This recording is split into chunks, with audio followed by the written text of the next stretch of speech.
Sino po yung magpapasalamat? Praise God. Wala po bang magpapasalamat? Mr. Molly, tawagin ko. Para magpasalamat sa Panginoon. Palakpakan po natin ang ating Panginoon.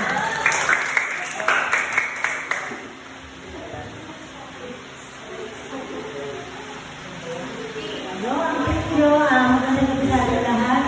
Ito po kanina kasi nagkaroon po ako ng time. Parang ako naman ang walang time eh.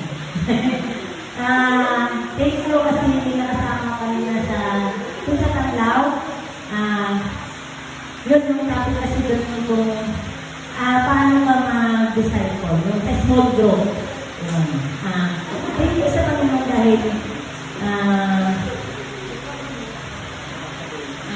talaga namang napakabuti ng Panginoon sa bawat isa sa atin kahit minsan parang piling natin malayo tayo sa Kanya pero siya pa rin talaga pilit na inaabot tayo. Inaabot niya tayo na hindi tayo malugmok kung ano man yung mga problema natin. Yun. Thank you rin. Nagpapasalamat din ako sa Panginoon sa lahat ng provision niya, sa pagkain ng mga anak ko, sa guidance niya, sa protection niya kasi ang mga yun malisangan. Uso talaga, gusto kaya kasi medyo maganda pagramdam niya, ilang araw na kaya, ayun, thank you sa Panginoon sa protection niya. Yun po, sa Panginoon po lahat po natin sa salamat. Salamat sa Molly. Kuya nga na, palagi tayong meron pala kasalamat. So, sino ba po? Sino ba po yung sumasalamat sa si Brian? Sino po? Salamat na Brian. Magtuturo na lang ako.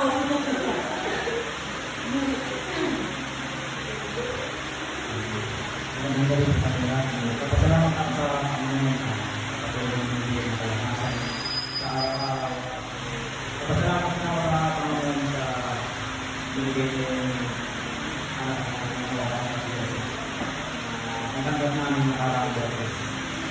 Pasalamat din ako sa Panginoon na maayos ang Panginoon ko sa patuloy ng walang problema sa Panginoon.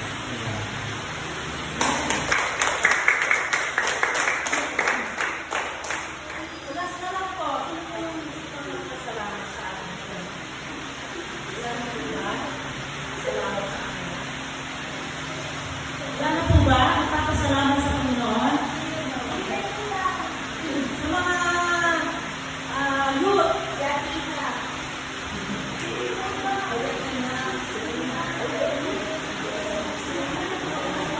Kung maraming kabataan na umaten kasi, ano nila ba? Ano ba yung wala kang pasok? Sun break. Salamat sa Panginoon dahil nagkaroon sila ng pagkakataon na makagalaw sa prayer meeting. Amen. So kung wala na po, tayo po ay dadako na sa salita ng Diyos. Mga kabataan, makinig tayo sa mensahe ng Panginoon na mapapakinggan natin na yung gabi. So tawagin ko si Sister Joanne para siya po yung mag-share ng salita ng Diyos ngayon. Palakpakan po natin. Ayan, isang magandang gabi sa ating lahat. Good evening po! Good evening! Ayan, napakaraming kabataan. Tsaka yung mga kabataan ko kilala. Hindi na, marami na pala mga magagandang yun. Marami na tayong simple youth na lalago. Wala tayong pasok ngayon. Kung wala tayo na-isip, pagbalik natin, exam na naman kayo. Ready na tayo sa exam mo. So, ngayong gabi, bago tayo salita ng Panginoon, hindi muna tayo na pagtungan na galing sa ating Panginoon para buksan niya yung ating mga puso at isipan na patuloy na may sa puso natin ng mga salita. So, manalangin po tayo pa ng ganyan. Diyos sa mga Panginoon sa lahat, Panginoon, maraming salamat po sa pagkakataon ito na muli, Panginoon. Nandito ako sa inyong harapan at muli, Panginoon, bigay po ang bigay po ang Panginoon. Sa Lord, wala kami magagawa, Panginoon, kung wala ka kayo sa buhay namin. Hindi namin ito makagawa ng Panginoon. Nabibigay ko ito sa aming gawin. Maraming salamat po sa inyo. Sa kabutihan, kabangon po sa amin, sa bawat isa. Maraming salamat po sa pangalan ni Jesus. Amen. Amen. Yan. So ngayong gabi po, ibabahagi ko po sa inyo kung bakit, why do we need to pray? Bakit kailangan kayo natin manalangin ngayong gabi po? Kasi ngayong gabi ay gabi ng pananalangin natin para sa ating Panginoon. Why do we need to pray? Bakit tayo nag-pray? Para may hingin? May panalangin? May hihingin tayo sa Panginoon. Mayroon tayong gustong parating sa Panginoon. Magsusumbong tayo sa Panginoon. Mag-pray tayo para sa wisdom, para sa ating Panginoon, namin yung mga kabataan na nandito. Maghihingi tayo ng wisdom sa Panginoon sa darating na exam. Diba? Sino natin na exam ito? Lahat, diba? Exam na, exam week na, second exam na. Kaya, mananalangin tayo sa Panginoon. Okay, unang-una po, may ilang bahagi po kasi ibibigay sa inyo kung bakit kailangan natin manalangin. Like, isa sa mga, output na ibibigay ko sa inyo kung bakit kailangan natin manalangin. Unang-una, ang sabi sa iba ng salita ay, engages God. Or, ito yung paraan natin para magkaroon ng komunikasyon. Engages, or ito parang, pamamagitan, ano tawag doon?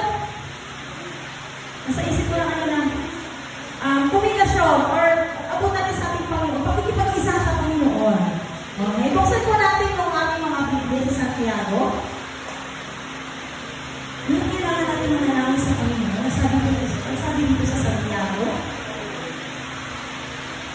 Ayan, sabi dito, lumapit kayo sa Diyos at siya'y lalapit sa inyo.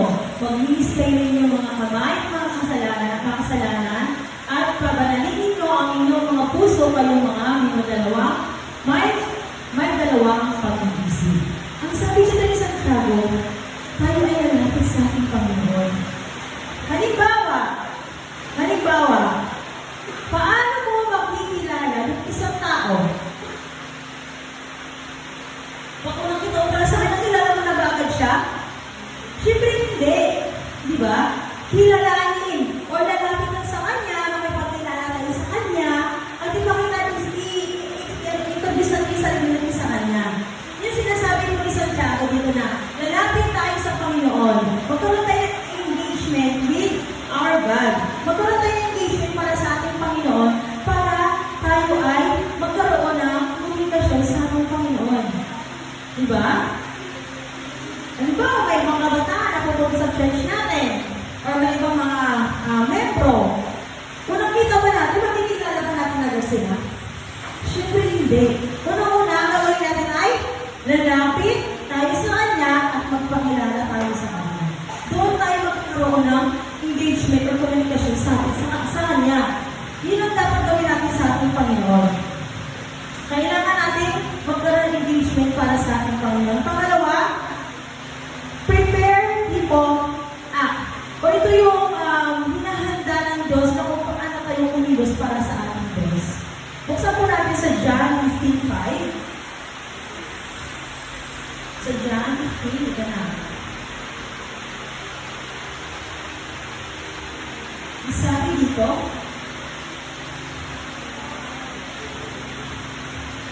ako ang puno ng ubas, kayo ang mga sanga, ang nananatili sa akin at ako'y sa kanya, ay siya nagbubunga ng marami. Sapagkat kung kayo'y hiwalay sa akin, ay wala kayong magagawa. Diba? Prayer can prepare people to accomplish anything. As Jesus said, without me, you can do nothing. Diba? Sa pamamagitan po ng ating panalangin, nagkakaroon tayo ng accomplishment sa ating Panginoon na hingin or iisipin mo sa sarili mo na hindi ka maging makasarili. Kasi, Lord, alam ko na wala akong magagawa pag hiwalay ako sa inyo, Lord eh. Wala naman ako lahat ng meron ako ngayon kung wala kayo sa akin. Sabi sa salita ng Panginoon, kung kayo'y sapagkat wala kayong magagawa o kayo'y hiwalay sa akin. So, ibig sabihin po nun, lagi tayo, magkaroon tayo ng connection sa ating Panginoon sa pamamagitan ng in prayer. Or kumilos tayo sa pamamagitan ng ating pananalangin. Humingi tayo sa Panginoon. Sabihin natin, Lord, wala naman din ako nagagawa nun kung wala din ako sa buhay mo. Patingin ko kaya, ang lahat ng meron tayo ito sa ating mundo ngayon ay galing sa ating Panginoon. Huwag natin isipin na, nagtrabaho naman ako eh. Pinaghirapan ko yun. Hindi. Ang lahat ng meron ka, ang lahat ng pinagtrabahoan mo, galing yun sa Panginoon. Lagi nyo isipin ko yun. Lagi nyo itandaan. Ang lahat ng talino meron ka, galing po sa ating Panginoon yun. Diba? Ang sabi rito, without me, you can do nothing. Wala kang magagawa pag hiwalay ka sa Panginoon. Sa isang iglap lang, kaya mo ng Panginoon kung ano meron ka ngayon sa buhay mo. Kaya, sa pamamagitan ng salita ng Panginoon, ang sabi niya, prayer can prepare people to accomplish anything. Nakakatulong yung panalangin natin, nakakamit natin yung ating nakabumbaya sa pamamagitan ng ating panalangin. Diba? Yung una po is, engaging God. Pangalawa po ay prepare people act. At yung pangatlo po ay, prayer is powerful. Naniniwala ba kayo doon? Na ang panalangin ay sa makapangyarihan? Amen. Buksan po natin dito sa John 14:13.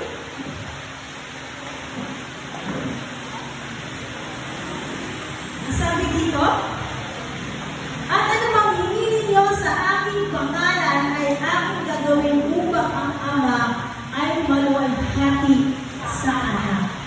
At kung kayo humingi sa anuman sa pangalan ko ay gagawin ko. Diba? Kung anuman ang hingin mo sa akin sa kanyang pangalan. Ibig sabihin, makapangyarihan ang Panginoon sa pamamagitan ng salita ng Diyos. Pag humingi kayo sa Diyos sa kanyang pangalan, mas higit pa yung ibibigay ng Panginoon doon. Diba? Napaka-powerful ng ating prayer. May mga prayers na ba kayo na natupad ng ating Panginoon? Amen? May mga prayers? Ano yung mga prayers kayo, mga bata? Meron ba? Mga kabataan? Ano yun? Valerie? Ano daw? Marami, di ba? Na hindi mo akalain. Ay, Lord, thank you, Lord, natupad na. Alam niyo po ba? Nung bata ako, ang prayer ko lang is makapunta ng Maynila. Sino kaya kayo ni Mengay? Sino kaya mga anak ko nun? Lagi ako nakatingin sa bintana namin. Tapos pinakapinsang kasi ako yung President Olive, makakausap na namin sa sabi nila, wala nila sa dito, maganda din Maynila. Tapos kasi nung matatawa ko na, nasi-share mo po ako ng salita ng Panginoon. Sabi ko, walang araw, Lord, makapunta ako ng Maynila. Habang nakatingin ako sa bintana, nasasalita ako, nagkakagalog ako. Kasi sabi ko sa sarili ko, mag-practice na ako magtagalog kasi pagdating ko sa Maynila, hindi na ako Bisaya. Hindi na ako manguway, hindi na ako walang talino. Matalino na ako sa pagkasalita ng Tagalog. Tapos, dati parang natanong yung alis ko teacher namin, ano yung wish nyo? Sabi ko, makasakay ko ng barko. Sabi ko, no, makasakay ng barko. Tapos sabi niya, ipag-pray natin yung wish nyo. Every time na pupunta yung Sunday school teacher namin sa amin, yung Saturday kasi sa Sunday ng hapon, pinag-pray namin yung panalangin ko na gusto ko makasakay ng barko. Na gusto ko makapunta ng Maynila. Makapangyarihan talaga yung Panginoon. Pagtungtong ko ng first year high school, pagtungtong ko ng 13 years old, nagpunta ako ng Maynila. Diba? Alam dito ako lumaki na. Sobrang makapangyarihan yung ating Panginoon. Pag nag-pray ka sa ating Panginoon, lahat ng imposible, kaya gawin ng Panginoon ang posible. Kung nag-pray ka ngayon, na gusto mong makapasa sa exam mo, makapasa ka. Amen? Amen. Hindi na ba yung mag-aaral, no? Amen. Tayo mga puwan-puwan ng pag-asa. Prayer is a powerful because it's connect people to the omnipotent compassion as a justice of God. Ito yung nabuan natin. Komunikasyon natin sa ating Panginoon. Nag-isang Panginoon. Yung Panginoon natin kung dahil sa yung ating pananalangin sa ating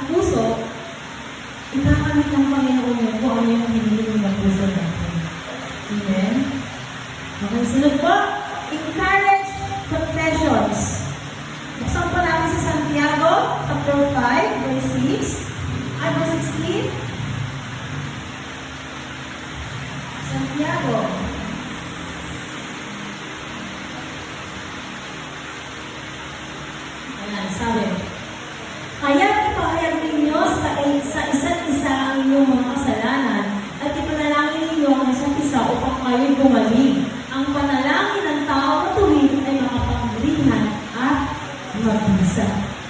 Kaya ipahayag ninyo sa isa't isa ang inyong mga kasalanan. Amen. So, ngayong gabi, mananalangin tayo, hindi tayo nakapatawaran ngayong gabi sa ating Panginoon ito, sa Panginoong Diyos. Ngayong gabi nito, kung ano man yung mga nagawa natin kasalanan sa ating kapwa. So, everybody is guilty sa ganitong salita eh. Di ba? Guilty tayo sa nakakita ng salita ng Panginoon at kung sa lahat natatamaan tayo eh. Kung ipapahayag ninyo sa isa't isa inyong mga kasalanan. Ang hirap kayo humingi ng sorry. Nakahingi ba kayo ng sorry? Opo. Mga bata talaga mabilis makahingi ng sorry, no? Mamaya-maya nag-awit sa maya-maya, okay na sila. Kaya ipahayag natin sa isa't isa ang inyong mga kasalanan at ipanalangin ninyo ang isa't isa. Ipanalangin. So, ibig sabihin, hindi lang pala sarili ang dapat ipanalangin. Dapat ipanalangin natin maging yung ating kapwa. Kung nagpe-pray tayo, hindi lang, Lord, gusto ko ganun na, Lord, gusto ko ganun, Lord, kagalingan para sa ating ko, Lord, kagalingan sa pamilya ko, Lord, kagalingan ko, Lord, kagalingan na ganito, kagalingan. Hindi, kagalingan. Dapat ipag-pray natin yung ating kapwa. Ipanalangin natin yung ibang tao. Kaya ngayong gabi, ito po yung gagawin natin ngayong gabi. Ipanalangin natin yung ating kapwa ngayong gabi nito. Upang, kasi ito yung ito yung intercessory prayer natin ngayong gabi nito. Ito yung step para magkaroon tayo ng komunikasyon para sa ating Panginoon. Amen po ba? Amen. Sunod po, encourage humility. Sa Lucas, chapter 14, verse 11. Lucas. Ayan na. Sapagkat ang bawat nagmamataas ay bababa at ang nagpapakababa ay itataas.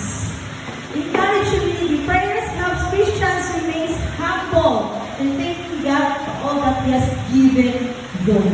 Ibig sabihin, hindi dapat tayo magpamataas. Magmamataas. Parang ilan ako lang yun. Dapat, nag-i-encourage tayo na hindi dapat tayo sa natin na, Lord, ako matalino na ako sa Lord eh. Hindi ako mag-pray sa iyo, Lord. Lord, mayaman naman kami. May pera naman kami. Di ba? Masasakyan naman mga Lord, hindi na ako mag-pray sa iyo. Hindi. Ang gusto na natin, Panginoon, na tayo ay magpapakumbaba sa Kanya sa pamamagitan ng ating pananalangin. Hindi yung, Lord, mag-pray ako sa iyo kasi maganda rin yung bahay namin eh. Hindi ko na siguro yung ipag-pray ko na inatanong na lang ko yung magulang ko dun sa ibang lugar kasi maganda rin yung bahay. Hindi. Yun naman natin ipag-pray yung pag-pray ka sa Panginoon para tayo maging humble pagpapasalamat sa Kanya. Kaya sabi nila, di ba, ang nagmamataas ay ibababa at ang nagpapakababa ay Kanyang itataas. Yung laging ipinabless ng Panginoon yung taong pakababa. Di ba? Laging ipinabless ng Panginoon yun. Kahit halimbawa na kapag nagpag-usap ka, minakausap naman kayo ng sobrang yabang? Wala pa? Yung parang, kaya ko yan eh. Kaya ko takbuhin na yung sa meters na yan. Minakausap na kayo na? Kaya ko yan. Alawin mo kayo ng buong sa Ocean Pacific. Di ba? Ayan na mga pakababa sa ating Panginoon.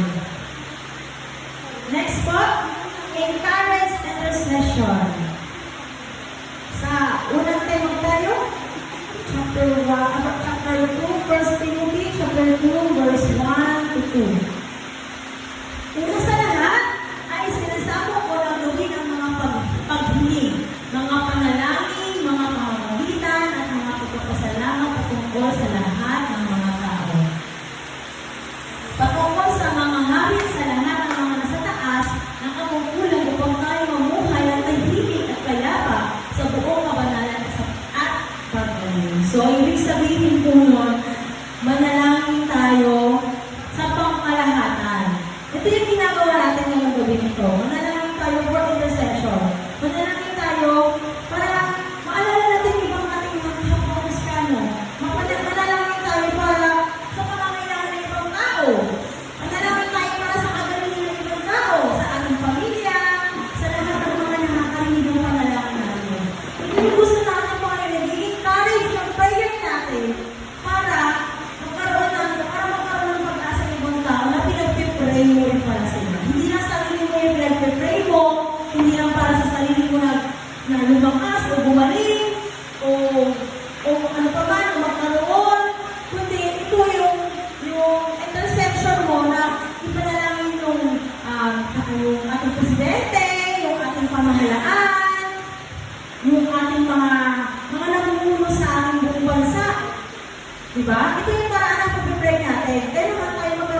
intercession. Next one is encourage community. Pahuli na po yan. Pray together to encourage other believers and motivates them to do love and do goods. Ang pananalangin po ng sama-sama ay nag-encourage po sa bawat isa na magkaroon ng motibasyon na gumawa na mabuti. Pag nagpe-pray kayo ng sama-sama, narinig yung ibang tao. Experience ko pa share ko na po sa inyo. Nung lumaban po si Mayday nung track and field niya, nung po si Mayday ng track and field niya, bago po talaga kami mag-start na laro nila, nag-pray po kami. Alam niyo po ba, nung nakita na yung mga kasama namin, nag-pray kami. Nakita ko rin po sila na yumuko sila at nag-pray. Nakita ko nila, nagkaroon po sila, hindi po sila isip na kalaban namin po sa hindi. Sabi nila lang, galingan yung friend galingan yung guys, galingan nyo. Nung nakita nila na nag-pray kami, nakita ko po ibang mga nanay, yumuko po sila, at nag-pray din po nila yung kanilang mga anak. Kapag once na nakita po sa nila, na ikaw mismo as a Christian, na nagpapakita na nag-pray ka din, naging isa ka magandang example sa kanila na uunahin nila yung Panginoon bago yung lahat. Diba? Tapos sila nagsasabi sa akin natin, mag-pray muna tayo bago kami maglaro. So parang naging stepping stone na yun para sa kanila, para taliman yung puso nila na salita ng Panginoon. At yung teacher nila nagsasabi na, Mami, mag-pray mo muna sila bago sila maglaro. Kaya nagpasarap sa pakiramdam na ikaw mismo encourage ka ng komunidad mo, na pinapakita mo sa mga tao na nag-pray ako sa pangalan ni Jesus. Hindi na para sa sarili mo lang. Diba? Para gumawa-motivate mo sila sa kanilang ginagawa. At ito ay para gumawa ng tama at mabuti. Para mahal din yung kapwa natin. Diba? Eh kung hindi siguro tayo nag-pray, hindi siguro kami nag-pray nun, siguro tingin siguro yung mga bata sa mga sarili ng kalaban. Kaya ito na nag-pray kami, pagkatapos ko talaga yung prayer namin. Sabi talaga ng ibang mga bata. Sabi na ibang mga bata, guys, galingan nyo guys ha. Diba? Napakasarap pakinggan. Nasabi, guys, galingan nyo guys ha. Eh kung sinabi nila na, akalunin namin kayo. Diba? Hindi pa maganda. Parang mag-pressure na tuloy na gawin mo yung pinaka-the best mo. Pero sa pamamagitan ng prayer ng sama-sama, na pinapakita mo sa mga tao na nag-pray ka, na i-encourage mo community na bago tayo magsama sa mag-pray tayo. Parang nagkaroon ng pag-asa yung mga bata na mananalo sila.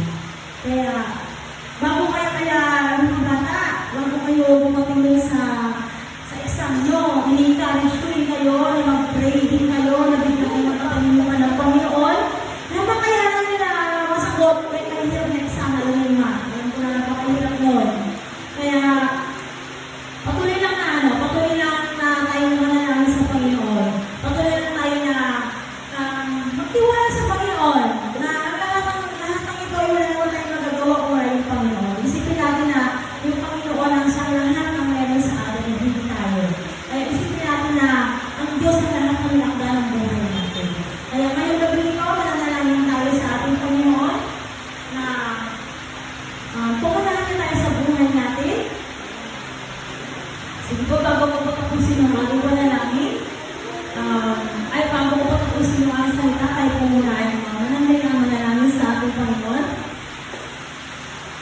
Panginoon na makapangalan sa lahat, Lord, maraming salamat sa inyo, Panginoon. Ngayong gabi nito na hindi, Panginoon, salamat sa mga salita mo na nag-encourage sa aming Panginoon, sa bawat isa, Panginoon, na patuloy mo ibinibigay sa aming Panginoon yung salita na hindi kami, Panginoon, nawawalan kami ng pag-asa, O Lord. Pag-encourage mo sa buhay ng mga bawat mananampalataya ito, Panginoon, na patuloy kami manalangin sa iyo, Panginoon, sa isip salita sa iyo, Panginoon. Sa lahat ng bagay, O Lord, kaya ngayon gabi nito, pangunahan mo po ang puso't isipan namin kung naman ang mga panalangin ng bawat isa ngayong gabi nito. Kayo po ang siyang manguna sa aming Panginoon. Kayo po ang magigna, kayo po ang magigna na puso't isipan ng bawat isa,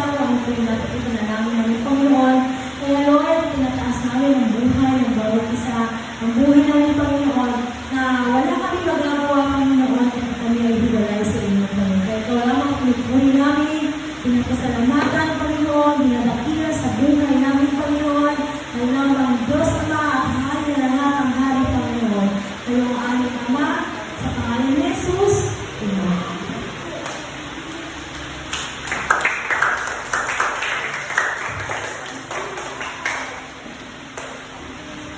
Ito, patuloy po tayo sa esensya ng panalangin na nakakatuwa yung pangalan ng Pilipinas.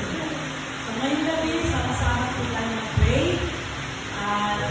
Pag-pray po natin, pray for healing of body, spirit, and soul. Ito po pag-pray natin. Wisdom po sa ating mga leaders. Ayan, ang ating presidente, mula sa presidente hanggang sa pinakamahaba, pag-pray po natin sila. Pray for the members. Mamaya ko yun, ito muna. Pray for spiritual leaders, pastors, elders, ministry leaders, and disciples to be more passionate in giving the community. So yun po muna yung tatlo yung pag-pray. Sige po tayo, sabay-sabay po na nagano natin sa community.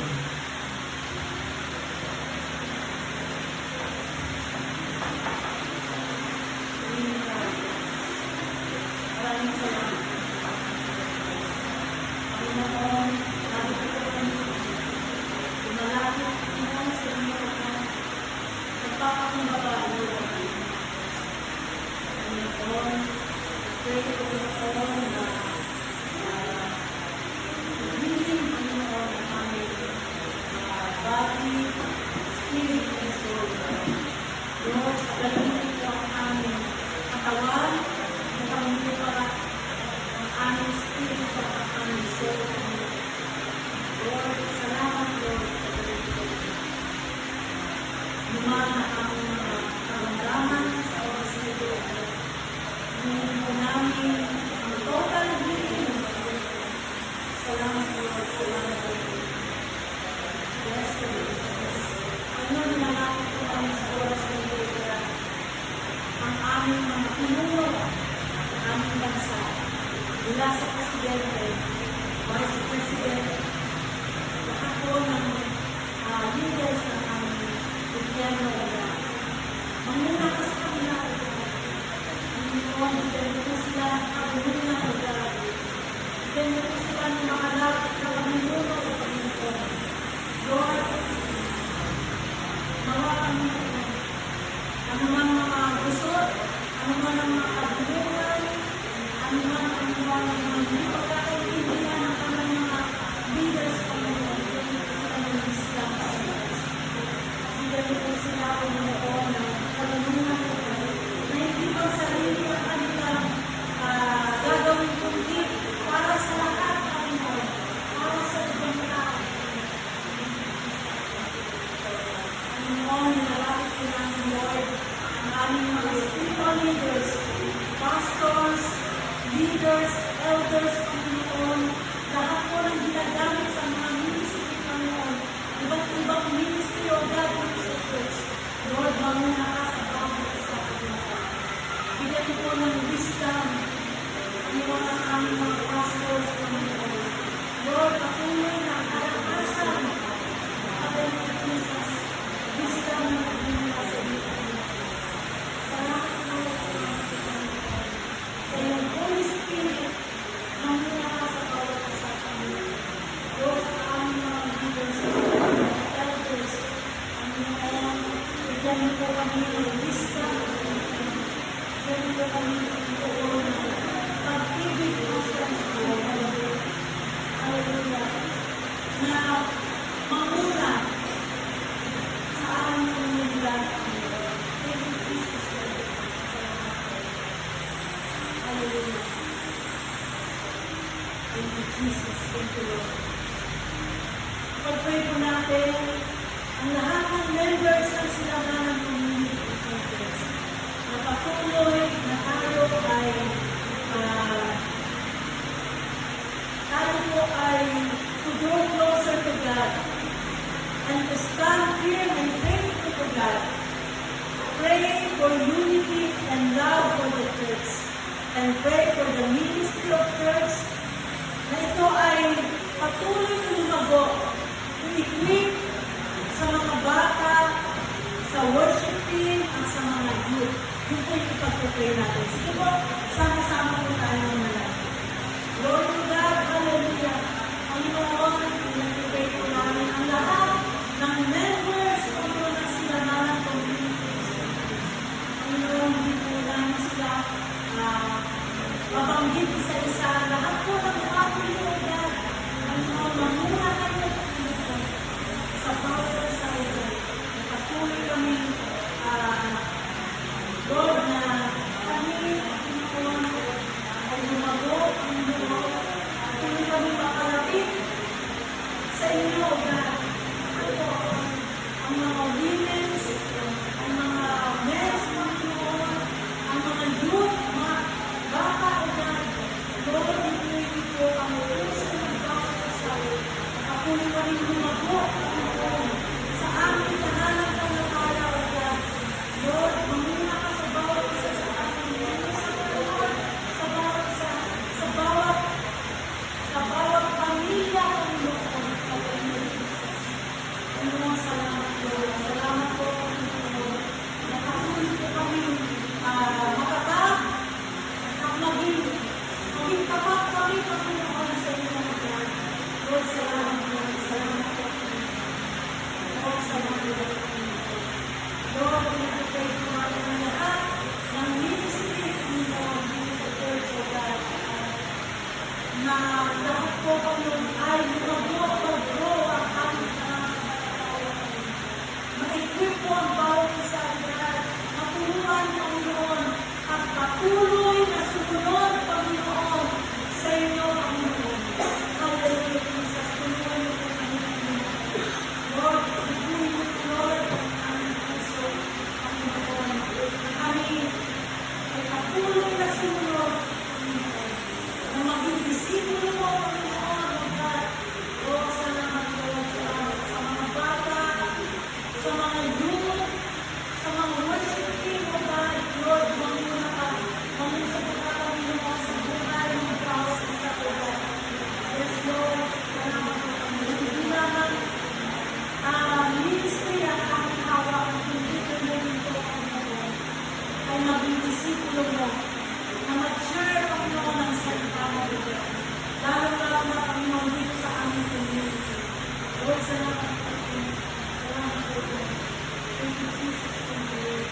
Panginoon, dinadalangin po namin ang aming Sunday worship. Sunday, Lord. Panginoon, natin po, Lord, ang aming mga kapatiran, Lord. Panginoon, kami lang ang puso, Panginoon.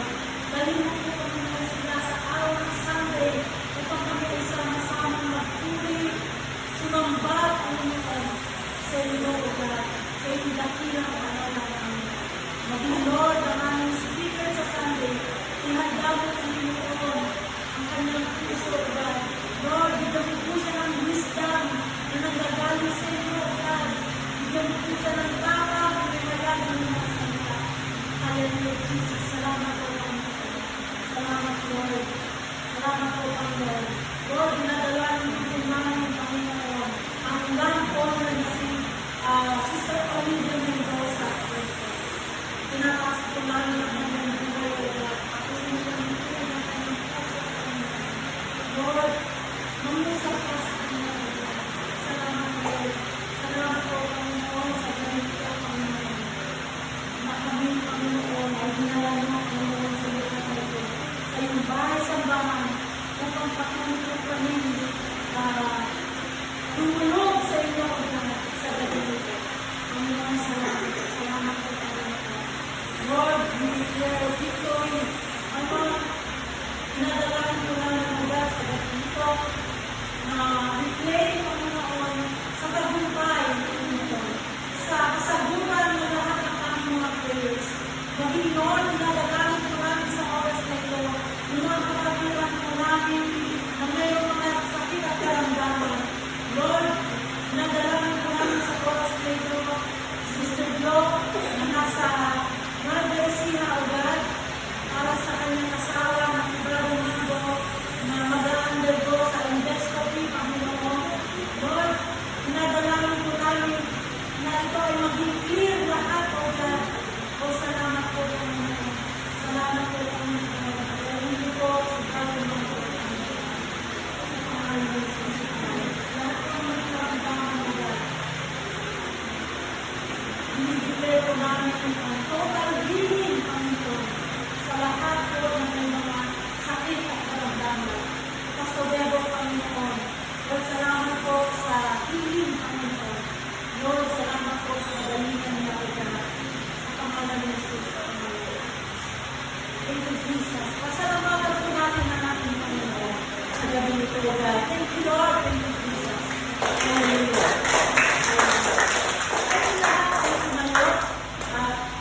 Lord, dahil